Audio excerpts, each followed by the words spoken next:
Okay, well, you're looking at what is called a garden cart.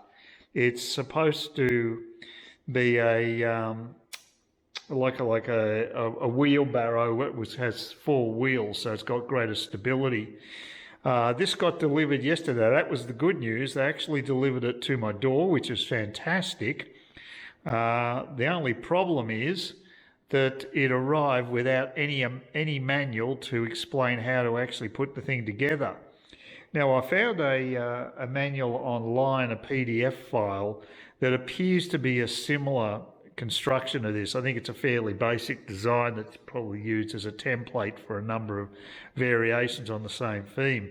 This one's got a load capacity of 150 litres, and the one that I have is 200 litres, so it's slightly bigger, but it appears to have the same basic components that need to be put together. The only problem is the two sections you can see in the centre of the actual carrying tray. They're the same as in the PDF, and the holes are in the same spot. So in theory, it looks as though it shouldn't be too difficult to construct it. Trouble is, there are short bolts and nuts supplied, quite a few of them, and it took requires four of those to be put together so that those two sections can be first assembled. Problem is that the nuts will not screw down the whole length of the actual bolt. It's just at the beginning where they're actually set. They've actually got the nuts on the bolts at the moment, but you can't really screw them any further down towards the top of the bolt. So I can't make a secure fastening of each those four different holes to put them into each of those holes and to tighten them up so that they've got a nice bond. They just can't be tightened. So this is turning into a total disaster. I contacted the seller online through eBay. And they of course come up with the thing saying, "Are you sure that there's a manual there? Could you please double check?" Of course, they never believe the customer. Obviously, they can't make any mistakes. So that's the situation at the moment. I don't want to have to return this bloody thing. I want to have a go at assembling it. But if those screws cannot be if the bolt will not go onto those screws, then I'm thinking that the best thing to do would be just to get another set of screws. A decent seller would be highly apologetic and provide me with the manual that wasn't here and send me a new set of bolts and screws and what have you so I can assemble the bloody thing. We'll see what happens. But yeah, a little disappointed because it was great to get it.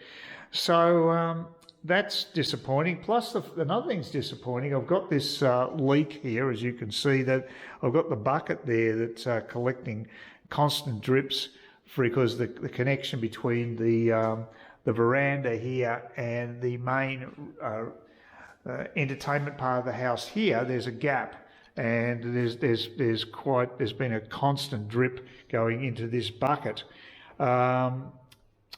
And we've just had a really drizzly Melbourne type day today. It's been quite extraordinary weather. We've had a lot of. I was hoping to actually do a mow today, but I couldn't.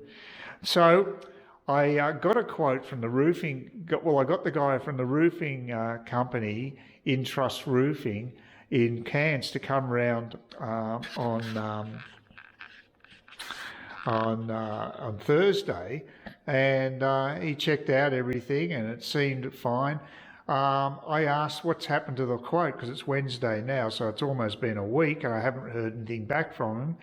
And the woman at reception for this company said it takes 4 to 5 weeks just to get a quote. I mean, that's ridiculous. I know they're flat chat, but God, that's crazy. I might tell her I've got a leak and see if you can attend to that more promptly and give me an idea what it would cost to fix the leak, because he has seen the leak on the roof, so he knows what the situation is. So maybe I can get that done straight away, because that's really what I need to get done on. But look, I mean, it's not a huge leak, but it's got worse, and that's what worries me. So I have actually had one win today. wanted to get my tax return done, and last year I wasn't able to do it online. It was just impossible. I think they just make the online forms more and more complex every year to put off individuals doing their own returns. They must get a kickback from the tax agents. But no, it actually, I persevered, and believe it or not, I actually got them to lodge the damn thing today. So that was a huge win for me, because I've been expecting I would have to go to a tax agent. Of course, the e-tax agent's been sending numerous emails to me, like a shark circling a wounded swimmer. I could sense that I want to get my return money in, because I got a return last year, because I'm paid my shares that are fully franked. There's $2.5 grand waiting to be collected by me from the ATO. So obviously I want to get the return in ASAP. But as it turned out, they give you an estimate of the return once you put all the details in, and they said I was entitled to the full amount of the refund. So there's no need to get a tax agent. There's nothing to be. I actually didn't even put the deductions in for paying brokerage. I mean, I could have actually claimed over $500 for the expense of brokerage. I didn't know where it went. I couldn't see there was any provision for putting it in there. So that's what I'm saying. It's bloody complicated the way the tax form set up, but because it's been such a lean year as far as income is concerned, I've had a few losses. I sold some ANZ shares at a loss. Very glad to get rid of those, to be quite frank, and also some other shares as well that I took a loss on, that I haven't really. I've had bugger all profit. I think it's about, they estimate about 2,500 in profit. I estimated about 1,000 less. So it's all over the place, but it doesn't matter, because I'm getting the full amount back. So it doesn't really matter how much it is. It's been a lean year basically. So it's nice to get that extra dough, especially when I've got all these jobs lined up for the house. So it's worked out rather well. So that's good news. It's not such good news for people in New South Wales with these lockdowns. I mean, I cannot believe this. And Berejiklian's decided to extend it by another week for out in the western suburbs of Sydney. I mean, apparently a Channel 9 reporter actually did their job, which most of the mainstream media doesn't seem to be able to do these days. They seem to be complicit with anyone who supports lockdowns. But this guy actually gave Berejiklian a hard time about it, because to me, Gladys Berejiklian is acting the same way as Anastasia Palaszczuk. They're basically, they're almost interchangeable. I mean, I thought Gladys Berejiklian was a bit more sensible than that. Being a Liberal state premier, I thought she was actually going to not be so hard-ass on the lockdowns, but she's turning out to be as bad as Palaszczuk and even old Deadly Dan.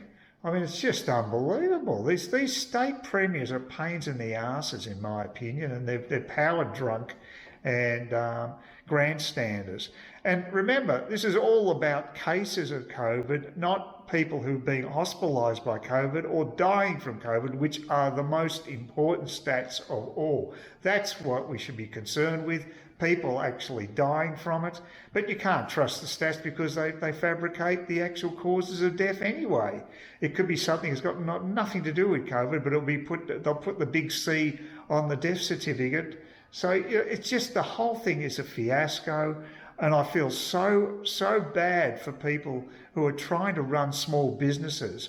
And a Liberal government should be actually helping them out. They should be trying to keep these businesses open for as long as they can. But no, she's acting exactly the same as Labor premiers. So what's the difference between the parties? You've got to really ask that question these days. So very disappointed, Gladys. This could cause you a lot of political damage, in my opinion. It's good for people up here. It's good for homeowners like me, because people in the south, especially people in New South Wales at the moment, will be thinking, well, you know, let's get out of here. What's the point of staying here? Let's go somewhere else, like North Queensland, where things aren't as oppressive. And you're dead right, they aren't. You can actually live more or less a normal life up here compared to what's happening down in the southern states. It's crazy. Anyway, like I say, you have my sympathy, and I'm just really happy I'm in far north Queensland, where we've only had one time where we've had to wear masks, and apart from that, it's been just a normal situation, thank God.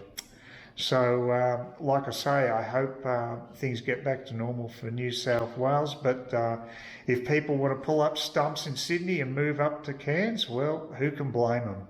Anyway, I hope you found this useful, this little update of mine. And please give me thumbs up, thumbs down, and post those comments. I always like to hear from people that are visiting my site. And yeah, I've got a few more subs coming through, so that's really nice of you. So anybody who wants to subscribe to my channel, please do so. The more the merrier, as they say. Okay, that's it for now, and hopefully we'll have a bit of sun tomorrow.